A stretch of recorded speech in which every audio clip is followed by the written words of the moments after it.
Ready, শুরু করতে পারি? আচ্ছা, ওকে, ধন্যবাদ। বিসমুল্লাহ রহমান রাহিম। আমাকে শোনা যাচ্ছে ক্লিয়ার? বিসমুল্লাহ রহমান রাহিম। প্রিয় সাংবাদিক ভাই ও বোনেরা, সকলকে স্বাগতম এবং শুভ সকাল। আমি র্যাব 2-এর অতিরিক্ত ডিআইজি এবং র্যাব 2-এর অধিনায়ক মোহাম্মদ খালিদুল হক হাওলাদার। আমার ডান পাশে আছেন র্যাব 2-এর Agargaon CPC 3 company commander lieutenant commander Mahmud. আমার বামে আছেন র্যাব 2-এর স্পেশাল কোম্পানি ভারপ্রাপ্ত commander senior ASP Hasan Mohtarim. আমরা আপনাদেরকে সবিনয়ে আমন্ত্রণ জানিয়েছি আমাদের গত রাতের অভিযান সম্পর্কে আপনাদেরকে জানানোর জন্য। গতকাল রাতে র্যাব 2-এর একাধিক আভিযানিক দল রাজধানীর শাহআলী, মোহাম্মদপুর এবং পল্টন থানাধীন বিভিন্ন এলাকা হতে অভিযান পরিচালনা করে দেশি এবং বিদেশি পিস্তল, ম্যাগাজিন, অ্যামিনেশন, দেশি অস্ত্র, বিদেশি অস্ত্র এবং বিপুল সংখ্যক ইয়াবা সহ 6 জন আসামিকে গ্রেপ্তার করে। আপনারা জানেন, সাম্প্রতিক সময়ে র্যাব 2-এর অভিযানে রাজধানীর মোহাম্মদপুর এলাকা হতে জেনেভা ক্যাম্পের শীর্ষ মাদক ব্যবসায়ী সন্ত্রাসী ভুইয়া সোহেল ওরফে বুনিয়া সোহেল, মাদক ব্যবসায়ী চুয়া সেলিম গ্রুপের প্রধান সেলিম আশরাফি ওরফে চুয়া সেলিম এবং চোরা সেলিম এবং রাজধানীর মোহাম্মদপুরে আলোচিত শীর্ষ সন্ত্রাসী কবজিকাটা গ্রুপের প্রধান আনোয়ার ওরফে শুটার আনোয়ার ওরফে কবজিকাটা আনোয়ারকে তাদের সহযোগী সহ র্যাব 2 গ্রেপ্তার করে। এর ধারাবাহিকতায় মোহাম্মদপুর কেন্দ্রিক সকল সন্ত্রাসী গ্রুপের মূল উৎপাটন করার লক্ষ্যে র্যাব 2 নির্লজ্জভাবে কাজ করে যাচ্ছে। 5 আগস্ট থেকে অদ্যাবধি র্যাব 2 কর্তৃক বিভিন্ন অভিযানে আমরা প্রায় 115টি দেশি বিদেশি অস্ত্র উদ্ধার করি, যার মধ্যে 14টি 5 আগস্টকালীন লুণ্ঠিত বিভিন্ন থানার অস্ত্র আমরা উদ্ধার করে সংশ্লিষ্ট থানায় এগুলো আমরা জমা প্রদান করেছি।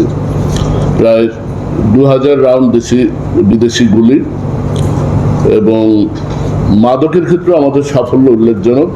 আমরা প্রায় 1.5 লক্ষ পিস মোহাম্মদপুর আদাবর এই এরিয়া হতে অপরাধী সহ প্রায় 1.5 লক্ষ পিস আমরা ইয়াবা উদ্ধার করেছি। 4 কেজি হিরোইন উদ্ধার আছে, 1 কেজি গাঁজা সহ অন্যান্য মাদক যেমন বুপেন ফাইন ইনজেকশন, ক্যাপেন্টাডল এবং অন্যান্য আরও আসামি সহ আমরা মাদকের 1273 জন আসামিকে 5 আগস্ট পরবর্তী এই সময় গ্রেপ্তার করেছি।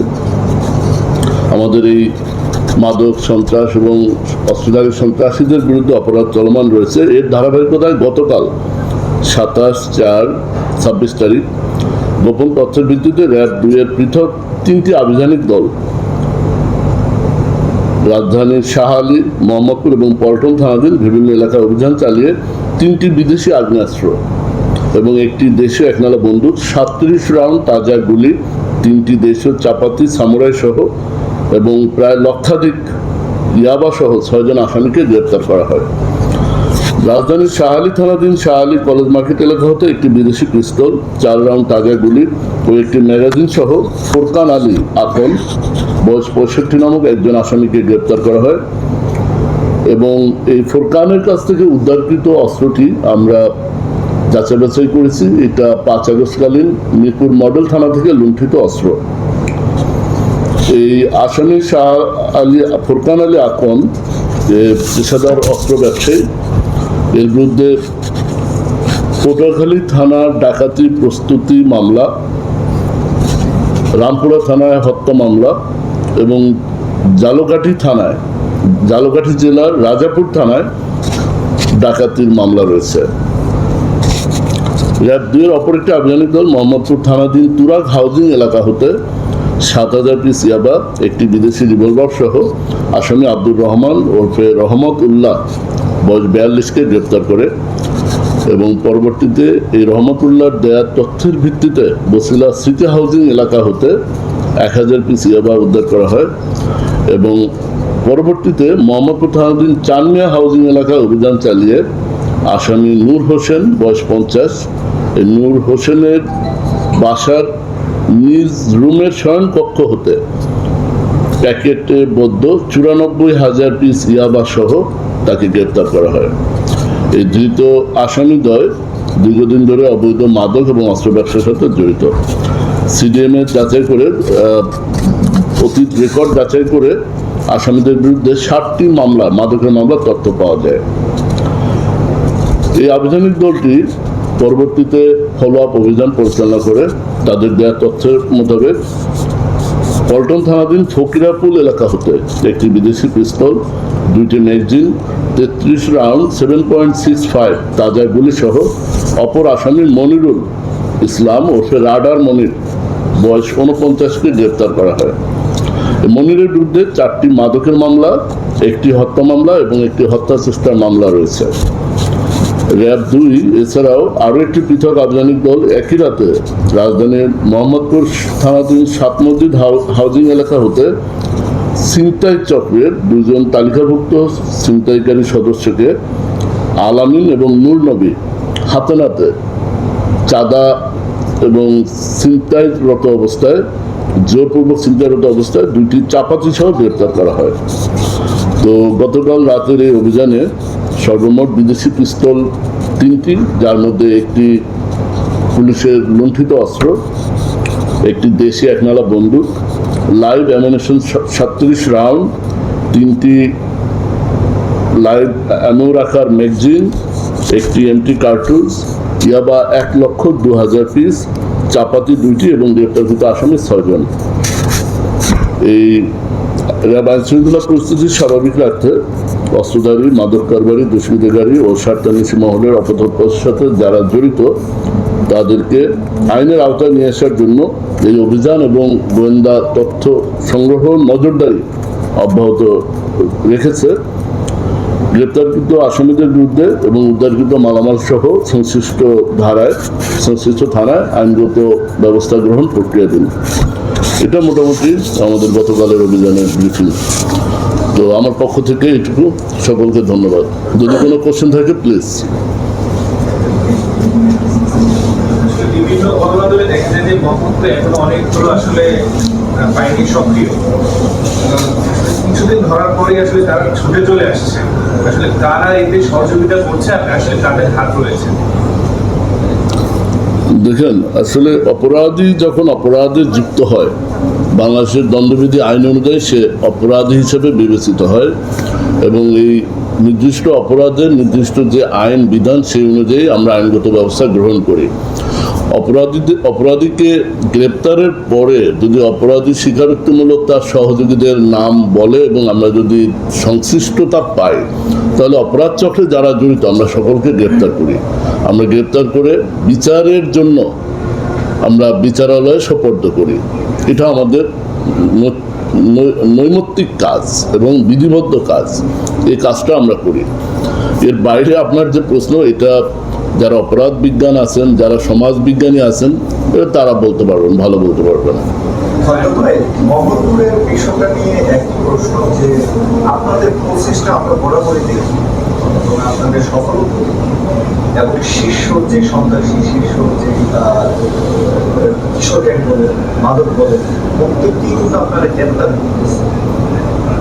এরপরও আমরা দেখতেছি যে এই বিষয়টি প্রশাসনের কঠোর নজরদারি থাকার সত্ত্বেও এই অঞ্চলের আমরা মনে হয় না যে বিশ্বমান ভালো কোনো শান্তি আমাদের চোখে পড়ে।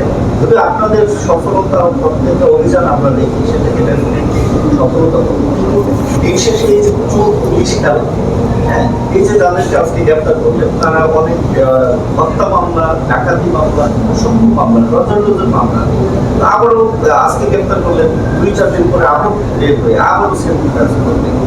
এই খেলাগুলো বিষয় নিয়ে যদি আপনারা যদি মনে করেন মাননীয় হাইকোর্টের উপরে আপনারা, যে এটা বিজ্ঞ হাইকোর্ট জানে বা এটা অপরাধী বিজ্ঞানীরা জানে, সমাজ বিজ্ঞানীরা জানে, তাহলে এই বিষয় নিয়ে আপনাদের সমন্বয় করে একটা সিদ্ধান্তে যাওয়া উচিত।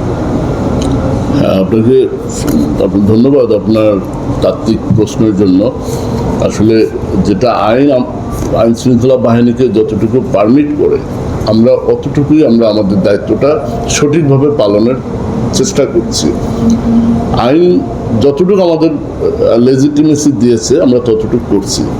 আপনার জ্ঞাতার্থে বলি, 5 আগস্ট পরবর্তী rapid action battalion in a whole আমার যতদূর জানা আছে কোথাও কোনো মানবাধিকার লঙ্ঘিত হয়েছে এমন কোনো অপরাধ বা এমন কোনো উদ্যোগ আমরা গ্রহণ করিনি। সো আমরা প্রতিটা নাগরিকের মানবিক অধিকার যে তার সাংবিধানিক অধিকার এটাকে আমরা সম্মান করি এবং সেই অনুযায়ী এই অধিকারকে রক্ষা করে সমুন্নত রেখে আমরা আইনের প্রয়োগ ঘটাচ্ছি। একটা প্রশ্ন হচ্ছে, আমার বাসা যেহেতু মোহাম্মদপুর আসলে জানেন যে নেশার জন্য কিংবা যারা ছিনতাই করে তার জন্য আসলে খুব ফেমাস এক নামে। রাতের বেলা সন্ধ্যার পর থেকে আসলে রাস্তায় আপনাদের অভিযান চলবে কিনা? আমি পরশুদিন রাতে আসলে একটার সময় যখন আমি বাসে গিয়েছি দেখলাম যে আসলে রাস্তাঘাটে আইন শৃঙ্খলা বাহিনীর তেমন উপস্থিতি ছিল না। আসলে মোহাম্মদপুরের মানুষকে এখন নির্বিঘ্নে কি গভীরত বাসা যেতে পারবে কিনা সেই ব্যাপারটা একটু জানাবেন।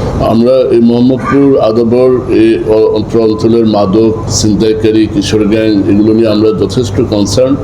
5 আগস্ট পরবর্তী সময় আমরা এখানে প্রায় 1500 ছিনতাইকারী সদস্য কিশোর গ্যাং সদস্যকে আমরা গ্রেপ্তার করে আইনে সোপর্দ করেছি। অনেকে আবার ফিরে আসছেন, আইনি মারপ্যাচের মাধ্যমে তারা ফিরে আসছেন, এসে আবার অপরাধ করছেন। এমনও হয়েছে আমরা একই অপরাধী 2বার 3বার করে ধরে তাদেরকে আইনের বিচারে সোপর্দ করেছি। কোনো অপরাধী যতবারই অপরাধ করবে আমরা তাদেরকে ছাড় দেবো না এবং আইনে একটা বিধান আছে যে একই অপরাধ বারবার করলে তার বর্ধিত সাজার একটা বিধান আছে। তো আমরা প্রত্যাশা করি অপরাধীরা বারবার অপরাধ করে তার সাজার মেয়াদটাকেই সে প্রকারান্তরে বাড়িয়ে দিচ্ছে এবং এটা অবশ্যই তার নিজের ক্ষতি সে নিজে করছে। আমরা কোনো অপরাধীকে এই মোহাম্মদপুর আদাবরে আমরা অপরাধ যেন না করতে পারে সেই প্রিভেন্টিভ মেজার আমরা নিয়েছি। আপনারা জানেন আমাদের রাউন্ড দ্য ক্লক 24টি টহল টিম এই মোহাম্মদপুর আদাবর ধানমন্ডি নিউ মার্কেট শেরবাংলানগর এলাকায় টহল কার্য পরিচালনা করে।